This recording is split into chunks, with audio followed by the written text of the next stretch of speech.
Hey, Rochelle, how are you? Hey Liz, I'm doing great, thanks. How are you? I'm doing awesome. Thank you again so much for letting me interview you. I really appreciate that. I know you're super, super busy. So, what I want to interview you about today was your new book. Yeah, Oh, awesome. Oh, that looks great. I love it. So, what I thought, if it works for you, okay, is that we would talk about chapter one, the evolution of thought through business. Now, Mhm. once again, to everybody out there, the book is Business Ownership Mindset by Michelle Nedelec. It is fantastic. I had a couple aha moments that it was like, woo, okay. So we're going to talk about chapter one, if that works. Like I said before, the evolution of thought through business. So this is very powerful, and it kind of hits you right between the eyes pretty quick into it. First of all, I'd love you to talk a little bit about why you put together this book. A little bit about it would be awesome. Nice. Well, I put it together because I've worked a lot with business owners and especially ones that had succeeded extremely well in the corporate world. A lot of them had reached C-level positions in the corporate world and got a buyout and then decided, oh, I'll go and buy my own company or start up my own entrepreneurial whatever, and I should be able to succeed at that as well. And needless to say, if they came hunting me down or finding me, that things weren't always going the way they thought they should. Not that there's anything wrong at all with being a coach. It's just that when people come to see me, it's usually because they've hit a plateau in their income and they want to be able to go beyond that. So that's kind of my specialty, is being able to figure out where somebody's mindset is and how it's affecting their business performance and being able to move them forward. And we look at the whole company strategically in that realm. But a lot of it came back down to this mindset thing of they're still carrying around an employee attitude, and you just can't succeed as a business owner in that way. And you can't get from being an entrepreneur into a business ownership role without adapting your mindset to certain rules. Oh my gosh, this is so good. Well, I went through and I highlighted a lot of different things in the book that I thought were super cool. Once again, I had a couple really big aha moments. So the one Nice, thing that share was them. like, yeah, I just, We yeah, want to know. yeah. Well, the first one that really came to me was it said the purpose of this book is to begin to unravel the mystery, what it takes to get from one level to the next successfully and as quickly as you would like. And I just thought that was really powerful. It sounds like just a regular line, but I mean, when you really delve into it, you go, oh, what's holding me back? What are my Mm-hmm. blocks? And what am I missing? Going from employee to business owner. So I thought that was really, really incredible. And the one thing that I wanted to discuss with you is that in chapter one, you talk about the consumer and the employee and the entrepreneurs. So I was going to ask you to go a little bit more into the consumer attitude Mm-hmm. in a consumer. So right through into the progression of from consumer to the business ownership mindset. So if you could talk a little bit about consumer, that would be awesome. Yeah, well, I have a philosophy in life that in this world, the way it exists right now, you can't escape being somehow involved in the fiscal element of it. So in order to be able to get food, in order to get shelter, in order to get our basic needs met in some way, shape, or form, we have to be involved in this thing called economics. And and that's not necessarily the way it has to be, which a lot of people think it is, but it's clearly not. It's not the way it always was. A lot of times we had barter system, or a lot of times we had hunt and gather, and you get what you could find, and that was it. So in the economic situation that we find ourselves in, there are still people that are in the consumer basis. So, excuse me, when we look at what our needs are and what we have, just take water, food, shelter, those are usually things that we're going to have to get from somewhere else, let alone someone else. Unless we live on a farm that happens to have a river going through it, that happens to have all of our needs met, and we've inherited it without any issues or any money owing, and with a trust fund that has the finances set up for us. Somehow, some way, we're going to get involved, usually in the fiscal world. As a consumer, though, we can find a way of achieving the acclimation of our needs without necessarily getting too involved. So we don't have to become an employee. We don't have to move up the corporate ladder. We don't have to start our own companies. We don't have to barter with people. There are people that can actually survive quite nicely without getting involved in the economic engine. Some of them unintentionally, and some of them quite intentionally.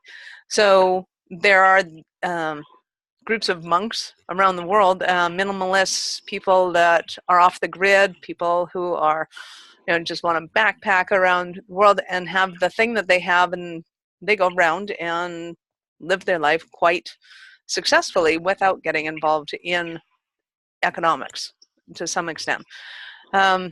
It's a bizarre and fascinating world, one that I haven't ventured into a whole lot, but that I have seen, but that there are people who aren't, they're not using the money system at all, and they're getting by just fine with whatever means they have and whatever co-creation that they deem fit in the moment. It's not the journey I've traveled, for sure. It's not the one that I plan on venturing into, but I think it is important for readers to know that that does exist, both by chance and by choice. Wow. Once again, this book is just so great. And then, not to skip quickly through it, because I would love to interview you for chapter 2 next week if I could, but in the employee, you talked about the employee in there, and oh my gosh, well, the whole chapter is brilliant, but it said the success or failure of most employees is completely dependent on their ability to sit down, focus on the task that's been given to them, and their ability to report their completion to the superior. The only difference is that they usually only have one person report to, not a multitude of teachers, meaning managers. I just thought that was really interesting. Really interesting, because the whole mindset about being the employee, and in the book you talk about what it's like to be an employee, like I was saying, and then what like to be a manager and what to be an entrepreneur, and whoa, what a mindset shift, eh? Just wondering if you could expand a little bit on the employee part. Well, again, not a role that I've mastered in my life, I assure you, but I do understand it completely. So basically, what's happened in our current economy is that people, obviously, they go to school and they're encouraged to go to school, and in a lot of places it's illegal to not have your kids in school. They only recently developed the homeschooling program to ensure that a certain level of criteria is met. And as we are becoming more and more aware of it, used to be just conspiracy theorists talking about it, but more and more becoming mainstream, and just kind of is the idea or notion that in school we're taught how to become employees. We're taught how to sit down, be quiet, mind your own business, don't touch anybody else, don't talk to anybody else, whatever you do, don't interact with them in any way, shape, or form, and take whatever the teacher is giving you and doling out and be able to regurgitate it back to them. It's not about learning how to think. It's not about learning how to be creative. It's not learning about how to accomplish anything. None of those things are accolades that are shone upon or recognized as appeasing characters. They certainly weren't when I was growing up, that's for sure. And a lot of school systems, it's starting to change. But it's still very mainstream, and people that are involved in any kind of mass community involvement, whether it's schools, churches, you name it, any industry of sort, they're taught how to do that thing. And there's two splits to it. One is kind of leaning towards the successful accolades of it, and the other one is going down towards the unionization of it. So making sure that everybody is the same and that everybody has exactly the same rights, and making sure that exactly the same thing happens to everybody. And again, not my wheelhouse, not my strengths, and if that's your world, this book is not for you. So I do not teach you how to succeed in union or as an employee. That's not my job, and that's not the job of this book. But the job of the book is to understand that when you try to transition out of that phase, because it's been so well ingrained in every single thing we do, from the moment we step into church, into school, into assembly lines, into corporate, into main industry, that we are taught that we have to just sit down, be quiet, take our instructions, be able to regurgitate back what was asked for, and not to bring a whole lot of creativity or a whole lot of uniqueness to the role, because that's not what was asked for. Oh, Yeah. I love that. I don't Oh, play that's the good. employee role very well at all. That's why I have my own business, right? Yeah. So, and then another part of, I love that. Another part of this book, a couple pages along, this was really interesting, and maybe just to me, but it said, when you're working with people, it said, I ask people what their goals are all day. And 90% of people who are new to you will tell you that what they don't want. Oh, yeah. Oh my Absolutely. gosh. And the other 2% don't know. They don't have a clue. Oh, yeah. Like, how It's powerful is crazy. that? They don't know what they want to tell you, what they don't want. So do you want to expand a little bit on that? Because that was, wow. I mean, okay, I'll leave it at that. Well, and it's got to make you think too. And somebody asks you, what do you want? And you go, well, I don't want this. It's like, okay, and what do you want? And if we live in a world of, I know what I don't want, it's a negativity that is, it just perpetuates everything that we do. So when I ask somebody, what are your goals? What do you want to accomplish in the next year? They go, well, I don't want a boss. I don't want to be told what to do. I don't want to have to show up 9 to 5. I don't want to be stuck working on weekends. I don't want to put in a 40 or a, it's not 40. It's usually, I don't want to put in an 80-hour work week. I say I don't want a 40-hour work week. I don't work that hard. And yeah, that was my Freudianisms coming out there. But they have a whole lot of what they don't want around it. So they've been in corporate and they know what they don't want. But because of the way that employee mentality has been set up, they don't really understand what they do want. Well, awesome, great. So if you weren't working 80 hours a week and you didn't have to work on the weekends and you didn't have to report to somebody else, what would your day look like? And they just kind of stare at me blankly going like, I don't know. Well, it wouldn't look like that did. Okay, fair enough. So what would it look like? And seriously, all they're doing is tearing down the walls that they have, and now they're left with a blank slate, and it doesn't make any sense to them, and they wonder why they're not able to create a business, because as an entrepreneur, you need to have that creative juice. You need to be the visionary. You need to be the leader. You need to have a whole lot of things. And if the place that they're starting with right now is all about what they don't want in the world, it's a recipe for disaster, and it's a recipe for a really negative attitude towards life and everything that it has to offer, because they're constantly looking at what I don't like in life. I don't like that those cars drive too fast. I don't like that they don't obey the rules. I don't like that they are mean to me. I don't like and it's a very destructive energy, and it's not conducive, obviously, to running a company, and it's certainly not conducive to having a team of people. Because I can't go to a virtual assistant and go, okay, well, I don't want you to do this. I don't want you to do that. They're looking at you like, oh, okay, great, that's awesome, but what do you want me to do? Right? And if you can't give instructions to a virtual assistant, you're certainly not going to be able to give instructions to a team of people and run a company that runs without you. It's impossible. Yeah. So yeah, one of the best ways to identify if you're still in employee mode, and certainly if you're still in union mode, is what you don't want. Well, and another thing about this book, I mean, it's just brilliant. I love the progression from the consumer to the business owner mindset. And the next part where you get into here, which I thought was fascinating, after the employee, and then getting into the next step is part 4, sales. That was interesting to read.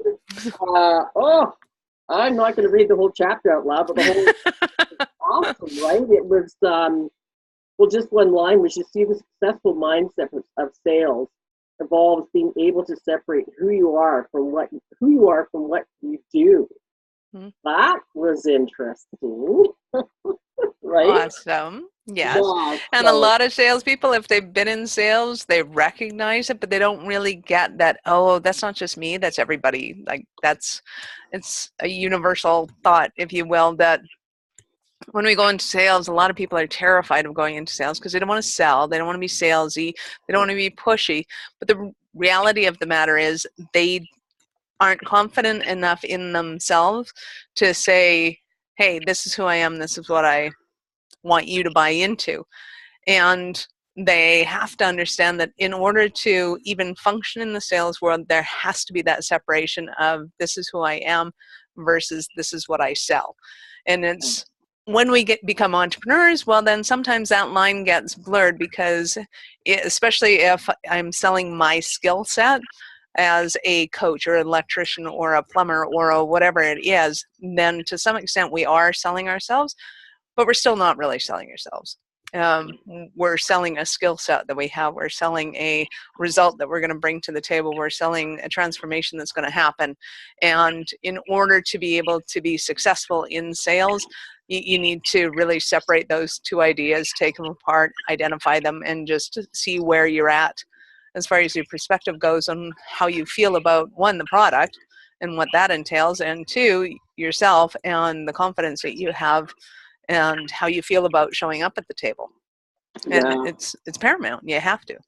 Well, and it's interesting in here. I think somewhere you mentioned something about people have such an easier time selling something else than selling themselves, right? Oh, absolutely. Yeah. Absolutely. You can sell a widget all day long. It's the thing is, hey, do you want a pen? I don't write anything all day. Oh, okay. I guess you don't need a pen. It's not that big of a deal. But, when you go, hey, well, how do you write your contracts? Oh, how do you sign your signature? How do you do this?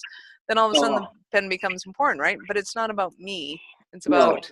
about the pen and the skill set or the savvy with which I can bring my sales skills to the table is highly dependent on me removing myself from that thing and understanding what the prospects needs, wants, desires are around that object.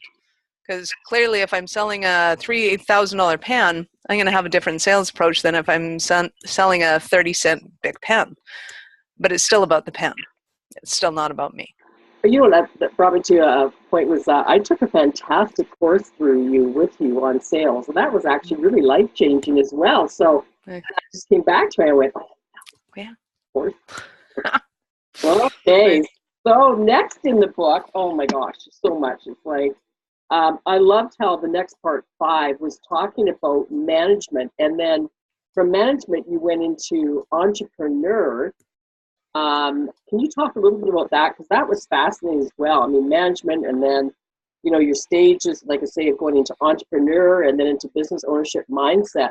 Whoa, those were great, great, great pages. I've marked them up beyond belief. I mean, there was a ton of good stuff in there. So over to you.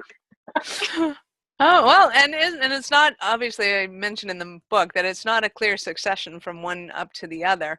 Yeah, it's oftentimes a zig and a zag and a back and a forth kind of thing, and no two career paths look exactly the same. But in understanding that a lot of people will go into sales and then they'll either by choice or by chance get promoted into management. And sometimes it can be disastrous because the best salesperson that's been promoted into management often makes the worst manager because they don't have management skill sets. They have selling skill sets. Like clearly they're awesome at selling, but to be a great salesperson, you have to have a certain level of independence. You have to have a certain level of the focus of control has to be internal as opposed to external. So they've learned how to differentiate and separate what they're selling from who they are, but they still have a very high interpretation and quality of who they perceive themselves as, because they have to be able to go out and present and do things and go after what they want, which is much more of an entrepreneurial type succession But when somebody goes from a sales role into a management role, they know how to sell, but they don't necessarily how to articulate that and train it to somebody else. They don't necessarily have the patience to train it to somebody else. And all of those things that I just mentioned are skill sets. However, if their mindset is such that they're going, well, yeah, but I need to know how to do this on my own, and I need to keep this information myself. I have to succeed. I have to be competitive. I have to whatever. And all of those fundamental mindset or paradigms or perception is brought to the table as a manager, they're not going to succeed as a manager, which is why a lot of people will get promoted and go, yeah, that's great, that's awesome, I get paid more money, I have more autonomy, so to speak. They soon realize that no, actually they don't. They've brought themselves back into an employee role more so than they ever were, and that the money's kind of not worth it because they don't have the autonomy anymore. So then they'll go, oh, okay, well, maybe I'll start my own company. Then I'll get the autonomy that I'm looking for, or they'll adapt to the new skill set and become, good managers. Again, it's no two paths are the same, and why somebody does what they do it entails a whole new way of looking at things in a movement forward. And it's not even necessarily, too, that the ones that go from a sales role into an entrepreneurial role will succeed as an entrepreneur, because although they have a good foundation that, yes, you're in control of your time, and yes, you're in control of who you go and talk to on a given date, and you're in control of your appointments and all of that, there's an added level of, this is me that I'm selling, because now it's my company. So now, even though they've split it in half and they go, okay, I get it, this is my widget and this is who I am, drop the widget, sort of, and then go, oh, but now the widget really is more of a part of who I am than I thought it was. And back to the widget, it really is kind of an expression of who I am and what I want, because I chose that $3,000 pen to sell, or I chose the 30-cent pen to sell. There was a choice that I made in which company I was going to run and how I was going to run it and how I was going to do it. And we become emotionally involved in that choice, either consciously or subconsciously. There was, there was a line that stood out here that I really enjoyed when you got into talking about, in part 6, the entrepreneur. And this was great. Entrepreneurs tend to be your wildcats of society. Often they feel like they don't fit in at school or at work or even in social settings. That was interesting. And then a little further down, it was, oh man, there's just so much in here. So, So you can relate to it, is that what you're saying? Yeah, I'm like a wildcat of society. I totally relate to so much in this book. I guess that's why I'm kind of chuckling, because I'm reading through it and I'm going, yep, that's me, that's me, that's me. So the next thing was the business ownership mindset. If you could expand a bit on that one. Well, yeah. So again, most of the people that are reading the book are entrepreneurs. They're running their own companies and they want to take it up to the next level, which I refer to as a business ownership mindset. And it's being able to start looking at the company and having built up the company to a certain level. Now, a lot of people think of this as their baby, right? They're so emotionally involved in this that they've taken that part of them and they realize, hey, this thing really is an aspect of who I am. And if they haven't separated themselves yet enough from that, then they're stuck. When they go to hire people and train them on how to run the company or how to, even do the marketing or do the sales or whatever it is, their fear is that this person can't possibly represent me well enough in order to sell the way I sell, or to do it the way I would do it, to be able to represent the quality that I'm looking for the same way that I would represent that quality. And so from a control point of view, if you will, or even an ego point of view in some cases, that it becomes really difficult for a lot of people to let go of that, the mindset of, this is me and nobody can do it as well as I do. And like Michael Gerber said, he referred to it as the technician mentality, that they're doing the thing.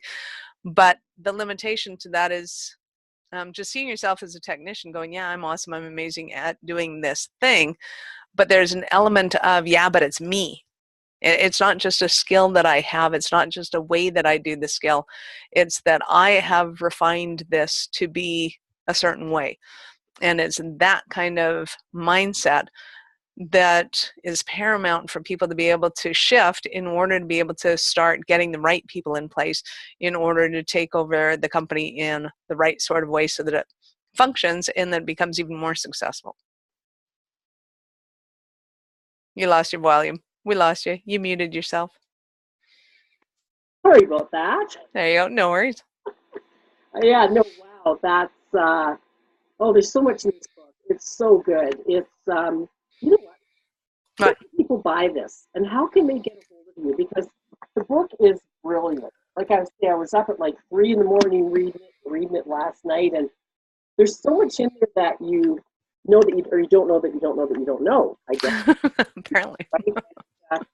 I highly recommend this for people that are business owners or just anybody, because there's so many great nuggets in here and of the processes. So I could go on for hours, so I'll be quiet there. But what's the best way for people to contact you, reach out to you, buy your book? What are your websites?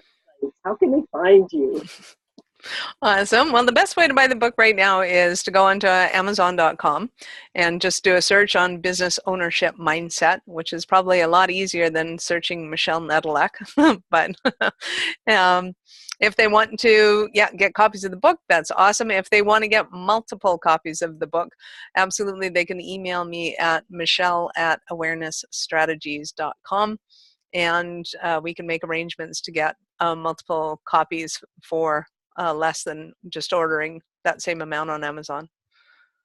Oh, perfect. And also, too, I've posted our past interviews, and I will continue to post our future interviews on my website at liznichols.com or awomanamotion.com. I've got the information on there, too. Oh, my gosh. Can we do chapter 2 in a week or so? Because chapter 2 is, I don't want to jump ahead, but oh my gosh, that's about business as a form of self-expression. Oh my gosh, that's a good one. So if I can interview you in another week or so and then continue on going through this book, because like I say, there's so many incredible nuggets in this book that it's just, it's fantastic. I highly recommend it. So Nice. I want to thank you again for all your time. And do you have anything you want to say in closing? Well, yeah, because I think a lot of your clientele are women that are going into coaching in particular. And there may be a few others that I'm kind of missing out on. But I really want to emphasize that still the book will pertain to them, even if they're not looking to go out and run a Coca-Cola or something like that. They don't want to grow their business that big. They have a coaching practice and they still want it to be them.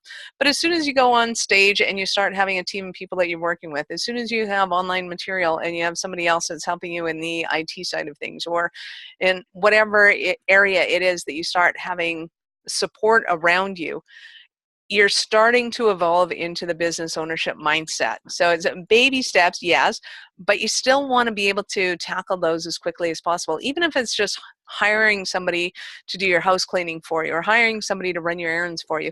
You're still taking on a business ownership mindset. And even if that's your nephew that's running your errands for you, you're still getting into that. And I think by being able to see the telltale signs before they happen, it just makes it that much easier to go, oh, that's what I'm doing. Okay, I don't need to do that anymore. Oh, okay, that's the way I need to start thinking about that now. And you just shift your framework around how you think about things, and it makes a huge difference.